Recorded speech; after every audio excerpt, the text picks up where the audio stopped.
بسم اللہ الرحمن الرحیم۔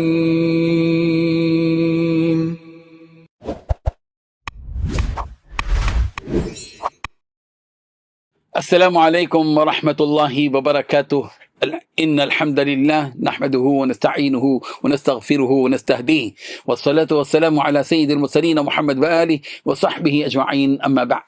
حاضرین و ناظرین، یہ درس حدیث نمبر 421 ہے اور آج کا عنوان ہے دور نبوی صلی اللہ علیہ وسلم میں چھنیاں نہیں ہوتی تھیں۔ روایت سماعت کیجیے، ترجمے کی بات تشریح ہوگی جس سے حقیقت سمجھ میں آ جائے گی۔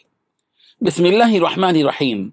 عن سهل بن سعد رضی اللہ عنہ انه قیل له اکل رسول اللہ صلی اللہ علیہ وسلم النقی يعني الحوار فقال سهل ما رأى رسول الله صلى الله عليه وسلم النقي حتى لقي الله عز وجل فقيل له هل كانت لكم مناخل على عهد رسول الله صلى الله عليه وسلم قال ما كانت لنا مناخل قيل كيف كنتم تصنعون بالشعير قال كنا ننفخه فيطير منه مطار ثم نعجن رواه الترمذی۔ ترجمہ یوں ہے، حضرت سہل بن سعد رضی اللہ عنہ سے دریافت کیا گیا کہ کیا رسول اللہ صلی اللہ علیہ وسلم نے کبھی چھنے ہوئے آٹے یعنی میدے کی روٹی تناول فرمائی تھی؟ تو سیدنا سہل رضی اللہ عنہ نے فرمایا آپ صلی اللہ علیہ وسلم نے کبھی میدے کی روٹی دیکھی تک نہیں، حتیٰ کہ آپ صلی اللہ علیہ وسلم اللہ تعالیٰ سے جا ملے۔ پھر سیدنا سہل رضی اللہ عنہ سے پوچھا گیا کیا رسول اللہ صلی اللہ علیہ وسلم کے زمانے مبارک میں آپ لوگوں کے پاس چھنیاں نہیں ہوتی تھیں جن سے چھنا جاتا ہے؟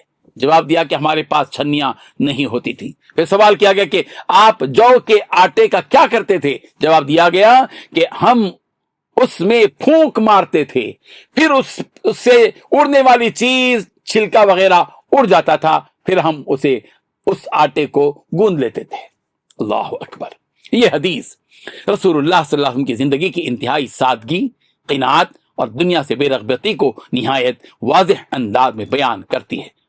میدے جیسی نفیس اور آرام دہ غذا کا نہ صرف استعمال نہ ہونا بلکہ دیکھنا تک نصیب نہ ہونا اس حقیقت کی دلیل ہے کہ آپ صلی اللہ علیہ وسلم نے سہولت اور لذت کو کبھی معیار زندگی نہیں بنایا۔ جو کا آٹا بغیر چھنے استعمال کرنا اور محض پھونک مار کر اس کے چھلکے اڑا دینا اس زمانے کی سادہ ترین غذائی حالت کو ظاہر کرتا ہے۔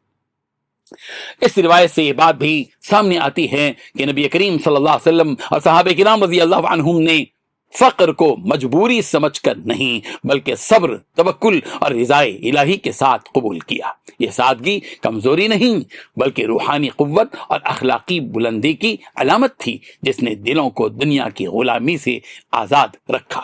رب ذوالجلال ہم سب کو ان احادیث سے سبق حاصل کرنے کی اور پیغمبر کی زندگی کو حقیقی معنی میں سمجھنے کی توفیق عطا فرمائیں، آمین۔ وآخر دعوانا ان الحمد للہ رب العالمین۔